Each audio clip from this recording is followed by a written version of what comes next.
असं म्हटलेलं आहे रवींद्र धंगेकर यांनी। काँग्रेस आमदारांच्या उद्याच्या बैठकीला आपण जाणार आहोत। काँग्रेसमधील आदर्श व्यक्तिमत्व आता भाजपमध्ये जाणार। ज्यांना पक्ष सोडायचा असतो ते काहीही कारण देतात। पक्षातील लोक बाहेर गेली, काँग्रेसचे मतदार मात्र तिथेच आहेत, असं रवींद्र धंगेकर यांनी म्हटलेलं आहे। आमदारांची बैठक आहे, उद्या बैठकीला तुम्ही जाणार आहात का?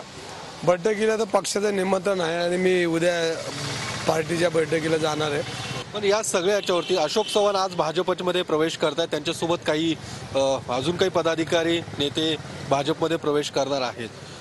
काय वाटतं या सगळ्या भाजप प्रवेशाबद्दल अशोक चव्हाणांच्या?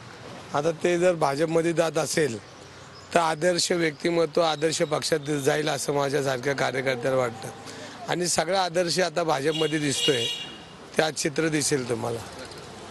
पण मग सातत्याने एक टीका सुद्धा होते की जे पक्षाचे प्रदेश अध्यक्ष आहेत नाना पटोले यांच्या कार्यशैलीवरती कुठेतरी नाराज असल्याचं बोललं जाते आणि अजून काही लोक सुद्धा नाराज आहेत। तुमचं काय नेमका अनुभव आहे? बघा, काँग्रेस 100 वेळा फुटले आणि फुटताना काहीतरी काँग्रेसवर आरोप करून अनेक नेते गेलेले आहेत आणि काँग्रेसला याचा काय फरक पडला नाही। काँग्रेस आहे तिथंच आहे। उलट भारतीय जनता पार्टीमध्ये आता काँग्रेस दिसते, म्हणजे भाजप कमी आणि काँग्रेस जास्त अशी परिस्थिती आज भाजपमध्ये आहे। त्यामुळं कुणी पक्षातून गेलं तरी काँग्रेस पक्षाला काही त्याचं काही परिणाम होत नाही।